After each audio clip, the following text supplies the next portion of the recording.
Helping hand ছাড়া সারাদিন দৌড়ের উপরে কাটে। সকাল থেকে সকালের নাস্তা, দুপুরের রান্নাবান্না, বাচ্চাদের নিয়ে এরপর বিকেলে, তারপরে সন্ধ্যায় আবার সেলাই কাজ করা। হ্যালো এভরিওয়ান, আসসালামু আলাইকুম। সবাই কেমন আছো? আশা করি সকলেই ভালো আছো। আলহামদুলিল্লাহ, আমিও ভালো আছি। আর এই দেখো, দুপুরের জন্য রান্না করব, তাই আর কি পটল কেটে নিচ্ছি। আজকের ভিডিওতে আমি যেভাবে সংসার আয় থেকে হিসাব করে করে খরচ কমিয়ে মাস শেষে কিছু টাকা জমিয়ে রাখতে পারি, সেই বিষয়ে আপনাদের মাঝে শেয়ার করব। যে কোনো সংসারের আয় বেশি হোক কিংবা কম হোক, সে আয় থেকে হিসাব করে খরচ কমিয়ে মাস শেষে কিছু টাকা জমা করার এই দায়িত্বটা কিন্তু সংসারের গৃহিণীদের ওপর।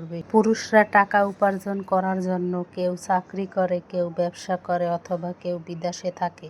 তাদের কাজ নিয়ে ব্যস্ত থাকে তারা। তো এক্ষেত্রে আমরা দেখা গেছে যে একটা সংসারে কি কি জিনিস প্রয়োজন, অথচ বাচ্চাদের কোনো জিনিসগুলো দরকার বা কতটা খরচ করতে হবে, সব কিছু কিন্তু গৃহিণীরা সামলে থাকে।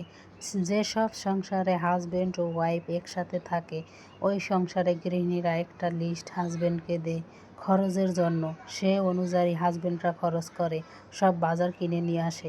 তবে যেসব ফ্যামিলিগুলোতে হাজব্যান্ডরা চাকরি বিদেশে থাকে, দূরে থাকে, তারাই কিন্তু সংসারে খরচ করা, বাজার করা, লিস্ট করা এবং কতটুকু সেভ করতে পারে সেটা কিন্তু গৃহিণীদের উপর থাকে।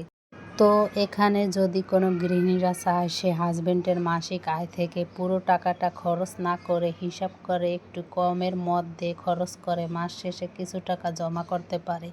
দেখা যায় বাজার করার শেষে কিন্তু কিছু টাকা একটা প্লাস্টিকের ব্যাগ এনেও প্রতিদিন যদি 20 টাকা করেও রাখেন, তাহলেও কিন্তু মাস শেষে কিছু টাকা পাবেন, বছর শেষে তো ভালো লাভই পাবেন। তাহলে ওই সংসারের খুব সহজে টাকা জমানো যায়, আর ওই সংসারগুলোতে সুখ শান্তি আসে। আর কখনো স্ত্রী যদি মনে করে আল্লাহ, আমার হাজব্যান্ড তো ইনকাম করছেই, হাতে তো বেতন পাচ্ছেই, সামনের মাসে বেতন পাবে, এরকমভাবে যদি সব খরচ করে ফেলে, তাহলে তো আর ওই সংসারে কোনো দিনও আয় করতে পারবে না, টাকা জমাতেও পারবে না। গৃহিণীদের এটা ভাবা উচিত না যে আমার হাজব্যান্ড তো টাকা কামাচ্ছে, টাকা পাচ্ছে, তাহলে কি আমি খরচ করে ফেলবো, আমার প্রয়োজন মতো আমি খরচ করব। অনেক সময় প্রয়োজন যতটুকু ততটুকুই খরচ করব। বেশিরভাগ খরচ কম করলে দেখা যায় আয় থাকে। কেন খরচ কম করব? অল্প অল্প খরচ করে অল্প অল্প আয় করা যায়।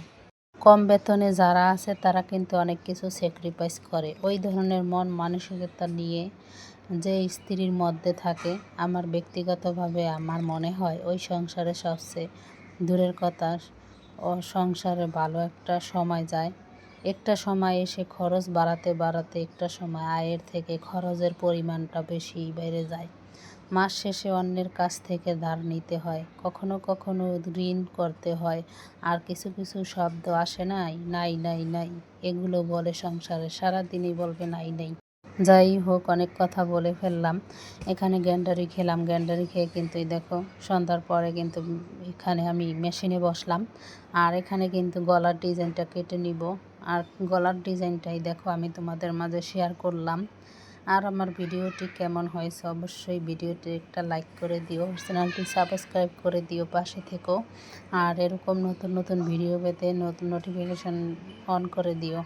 আর এই দেখো আমি কিন্তু সেলাই কাজও করি, আমার মতন কিন্তু তোমরাও ঘরে বসে সেলাই কাজ করতে পারো।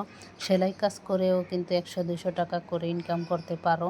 দেখা যায় প্রতিদিন একটা করে সেলাই করলেও কিন্তু 200 টাকা আসে। যাই হোক, এরকম যদি গৃহিণীরা করো তাহলে সংসারে আয় বাড়ে। আমার মতো যদি এরকম একটা সেলাই মেশিন কিনে ঘরে বসে যদি ইনকাম করা যায়, তাহলে ক্ষতি কেন?